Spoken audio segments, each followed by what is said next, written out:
إلهي واسع الكرم ورب البيت والحرم إليك أتيت منكسرا منيبا أغبر القدم هنا ملبية مليك مصائر الأمم هنا. الحمد لله رب العالمين حمدا كثيرا طيبا مباركا فيه. أشهد أن لا إله إلا الله ولي الصالحين وأشهد أن محمدا عبده ورسوله صلى الله عليه وعلى آله وسلم تسليما مزيدا. The Messenger sallallahu alayhi wa sallam, he was very sympathetic to others, and he was also very empathetic. He showed empathy. Sympathy in the English language is when you feel sorry for someone. You feel sorry for someone, you're very sympathetic. Empathy is when you put yourself in their shoes. The Messenger alayhi salatu wassalam would put himself in the shoes of others. The Messenger alayhi salatu wassalam, and to show his mercy, he was once walking to the Salatul Eid. He was walking, and you can imagine all the companions are with him. He's the Messenger sallallahu alayhi wasallam, and he alayhi salatu wasalam, he saw a young boy sitting in a corner. He saw a young boy. He told his companions, go ahead, I'll come by. He went to this young boy and he said, Ya ghulam malak, today is Eid, why aren't you happy? The boy was sitting and crying. He said, O Messenger of Allah, today all of the young boys, they're holding the hands of their fathers when they're going to the salah, but my father passed away. The Messenger ﷺ grabbed the young boy's hand. He said, how do you feel that all of the young boys, they're walking to the salah with their father, but you will be walking to the salah with the Messenger of Allah ﷺ, and I will take the position of your father. He took this young boy, carried him. This is the Messenger, this is the leader of the Ummah. He took time to look at the young boy, because he was very empathetic. He is Ra'uf al-Rahim for the believers. And it is said that when he gave the khutbah, he was carrying the boy with him. وَمَا أَرْسَلْنَاكَ إِلَّا رَحْمَةً لِلْعَالَمِينَ. The Messenger ﷺ, he was coming back from one of the expeditions, and he would always be in the last. He would never have no one behind him. He would never leave anyone behind him, because he is the leader of the Ummah.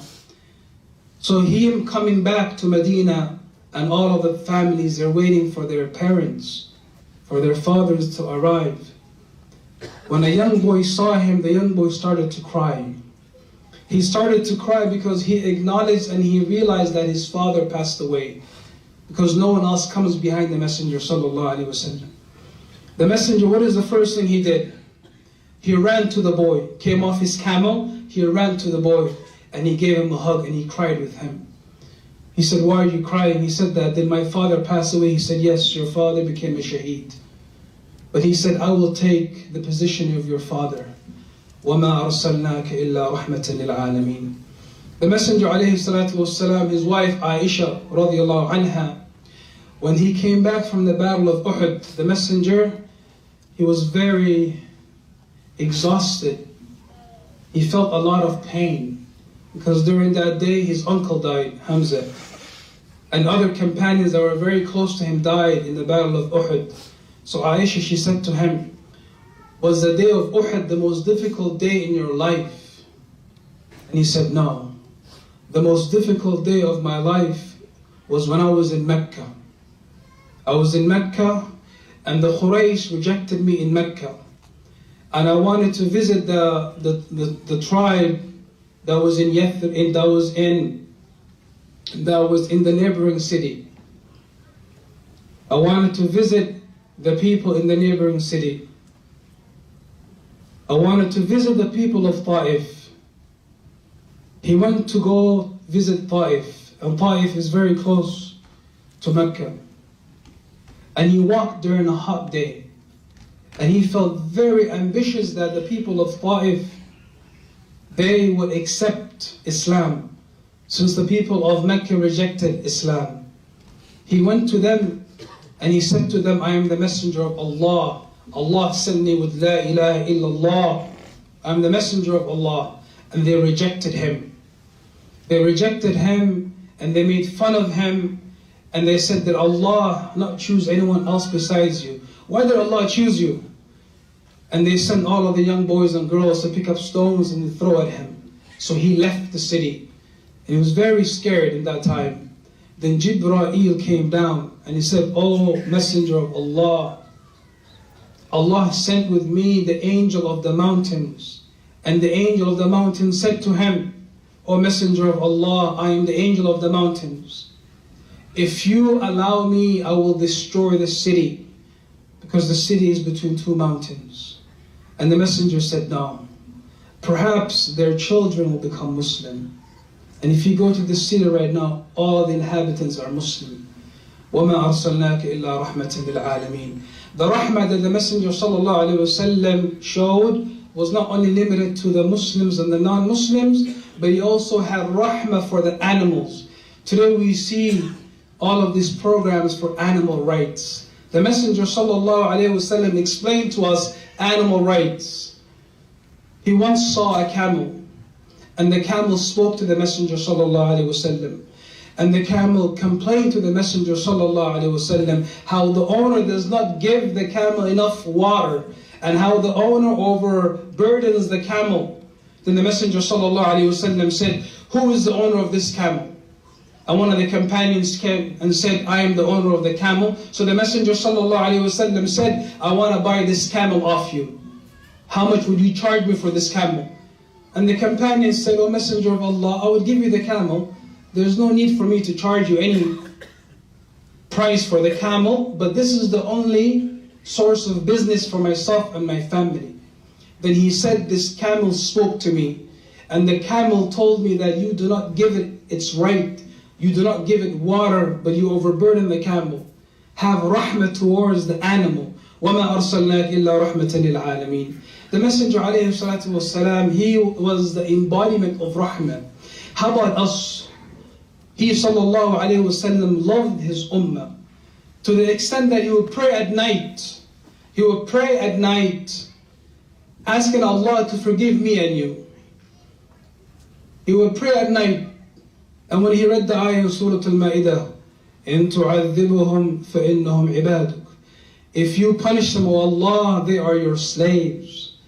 But if you forgive them, then you are Azizul Hakim. And he kept on mentioning this ayah over and over again. Then the Messenger ﷺ was weeping and crying. Then Allah Azza wa Jal sent down Jibreel to the Messenger ﷺ, and Jibreel asked him, what is wrong with you? Why are you crying? Allah is asking you. Allah knows why he's crying. Then the Messenger ﷺ, he said, Ummati, Ummati, Ummati, Ummati. He's crying for us. He once came to the companions and he said that, I want to see my brothers. I want to see my brothers. And the companions said, aren't we your brothers? And he said, Antum ashabi walakin ikhwani, are those that will come after. Those who do not see me, those who will believe in me, I want to be with them. My brothers and sisters in Islam, we are all in need of the rahmah that Islam brought. If we were to bring more rahmah in our community, forgive one another, have rahmah for your brother, make excuses for your brother, forgive one another, and know that the Messenger ﷺ is the best example for us. Whoever wants to improve in his relationship with his family, let him go back and learn the seerah of the Prophet ﷺ. Whoever wants to improve as a teacher, let him go back to the Prophet ﷺ in his seerah. Alhamdulillah, Allah blesses with Islam, Allah blesses with the Qur'an, Allah blesses with the best of role models. It is upon us to go back and to learn about the Prophet ﷺ, to learn about his life, to learn about how he dealt with people.